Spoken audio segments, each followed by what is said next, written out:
पवारांनी काही शब्द दिला साहेबांनी तुम्हाला असं देखील कळते काय शब्द दिला आणि काय लेखाजोखा मांडला? आमचे श्रद्धास्थान आदरणीय पवार साहेब हे निश्चितच पुरोगामी चळवळीला बळ देणारे नेते म्हणून या राज्यात या देशामध्ये ओळखले जातात. आदरणीय पवार साहेबांची पक्षप्रमुख म्हणून या संदर्भात माझी आज सकाळी भेट झाली. आदरणीय पवार साहेबांनी मला वेळ दिला त्याबद्दल मी त्यांचे मनापासून आभार मानले.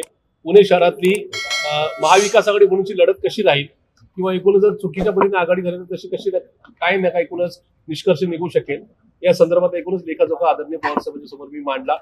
साहेबांनी त्यासाठी खूप सारा वेळ दिला. या सगळ्या चर्चा झाल्यानंतर आदरणीय पवार साहेबांनी एक गोष्ट क्लिअर केली आहे की पुणे शहरामध्ये आणि राज्यामध्ये आम्ही महाविकास आघाडी म्हणूनच निवडणुका लढवणार आहोत. माझ्या एकूणच माझ्याबरोबरच्या झाल्याच्या चर्चेनंतर आदरणीय पवार साहेबांनी प्रांताध्यक्ष मान्य शशिकांत शिंदे साहेब यांना कॉलवरून योग्य त्या संदर्भातल्या सूचना सांगितल्यात. त्याचबरोबर मान्य शशिकांत शिंदे साहेबांची माझी चर्चा त्यांनी ऐकून घेतली आणि मान्य शशिकांत शिंदे साहेबांनी या संदर्भात स्थानिक युनिट किंवा एकूणच पुणे शहरातला एकूणच नका पक्षाची कार्यकारिणी यांनी जे मत व्यक्त केले त्याप्रमाणे महाविकास आघाडीचा निर्णय घ्यावा अशाच प्रकारच्या त्या ठिकाणी त्यांना स्पष्ट संदेश दिलेला आहे. आणि मान्य शशिकांत शिंदे साहेब हे सुद्धा महाविकास आघाडीच्या विचाराचेच आहेत. त्यामुळे आदरणीय पवार साहेब, आदरणीय सुप्रियाताई आणि मान्य शशिकांतजी शिंदे साहेब ही सगळी मंडळी महाविकास आघाडी म्हणून पुणे शहरामध्ये लढण्यासाठी आमच्या यंत्रणांना सज्ज करण्याचे आदेश देत आहेत. ही निश्चित स्वागतार्ह आणि आनंदाची बाब आहे. म्हणजे त्यातलेच काही लोक अजूनही प्रयत्नशील आहेत की त्यांचं म्हणणं की नाही दोन्ही राष्ट्रवादी एकत्र झाले पाहिजे तर आपण निवडून येऊ वगैरे असं की आदरणीय पवार साहेबांच्या राष्ट्रवादीचं घर मोठं आहे. एका दुसऱ्या व्यक्तीचं वेगळं मत असू शकतं पण त्यांचं मत म्हणजे पक्षाचं मत नाही. शेवटी पक्ष म्हणून कार्यकर्त्यांनी जो झेंडा हातात धरून ठेवलेला आहे. पक्षाचे सिनियर सुद्धा खूप सारी मंडळी आहेत जे महाविकास आघाडीचे म्हणजे काँग्रेस त्याचबरोबर शिवसेना उद्धव बाळासाहेब ठाकरे पक्षाला बरोबर घेऊन जाण्याच्या विचाराचे आहेत. आणि त्याच्यामुळे या सगळ्यांचे ज्यांची काही मतं आहेत ती सुद्धा आदरणीय पवार साहेबांच्या समोर मी ठेवली.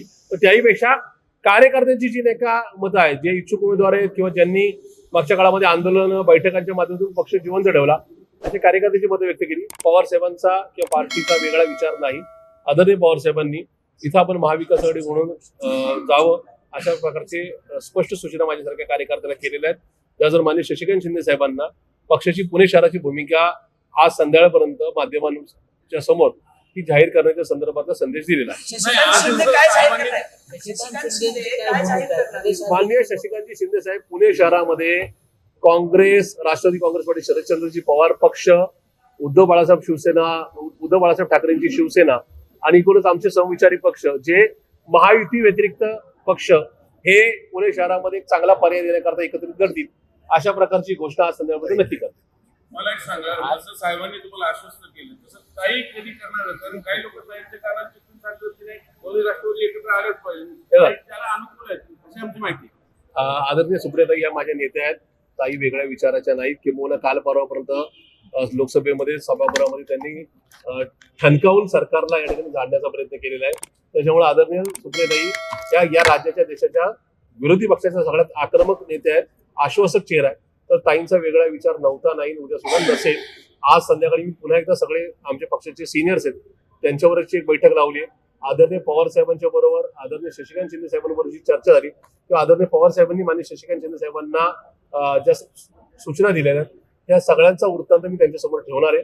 आणि मला खात्री आहे की आमच्याकडे असणारा बहुसंख्य ज्येष्ठांचा एकूणच जो आवाज आहे तो महाविकास आघाडीच्या बाजूने.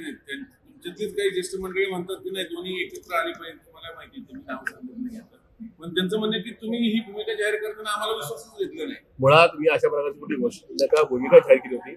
मी पार्टीचा अध्यक्ष नात्याने आपल्या युनिटचं काय म्हणणं आहे पुणे शहराचं जे युनिट आहे पुणेकरांचं काय म्हणणं ते मांडलं होतं. त्याच्यामध्ये कुठं इमोशनल ब्लॅकमेल किंवा कुठला इशारा दिला नाही.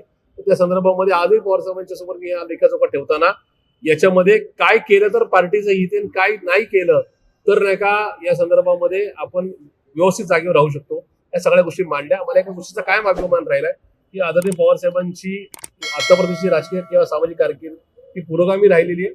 पुणे शहराला नेमकं काय हवंय कार्यकर्त्यांना काय हवंय आणि काय नकोय हे पवार साहेबांना नक्की कळतं. पण आता विशाल तांबेल सारखे काही मंडळी ज्यांनी जाहीरपणे तुमची भूमिका घेतलेली आहे असे आणखीन काही आहेत त्यांचं मतपरिवर्तन कसं असं आहे की आम्हाला सोबतच जायचं जसं बाहेर लोकशाही तसं आमच्या पक्षात पण लोकशाही आहे. त्याच्यामुळं जी काही नावं तुम्ही घेतलीत त्यांचा एका दुसऱ्याचा वेगळा विचार असू शकतो. त्यांचं मत नका विचारात घेणं, त्यांचं समजून घेणं आणि त्या संदर्भात स्पष्टीकरण देणं एवढं माझ्या हातात आहे. आदरणीय पवार साहेबांच्या किंवा आदरणीय सुप्रियाताईंच्या आणि प्रांताध्यक्ष म्हणून आदरणीय सचिव सुप्रिया साहेबांच्या शब्दाच्या बाहेर कोणी जाणार नाही याची मला खात्री आहे. नाही, असं काही पर्याय भविष्यात निघू शकतो का? तुम्ही मौर्य म्हणून राहणार, पण काही काही काही लोकांची गरज म्हणून, तिथली स्थानिक गरज म्हणून ते दादांसोबत जाऊ शकतात, तर त्यांना तो पर्याय खुला करून दिला जाईल का? असं होणार नाही आणि आता असं सांगणं हे सुद्धा घाई गडबडीचं ठरेल. मला खात्री आहे की शेवटी ज्यांची तुम्ही नावं घेतात त्यांनी सुद्धा सभागृहामध्ये काही वर्ष काढलेली आहेत. त्यांचा अनुभव सुद्धा आम्हाला हवाय. त्यांना बरोबर घेऊनच आम्ही नका जाऊ.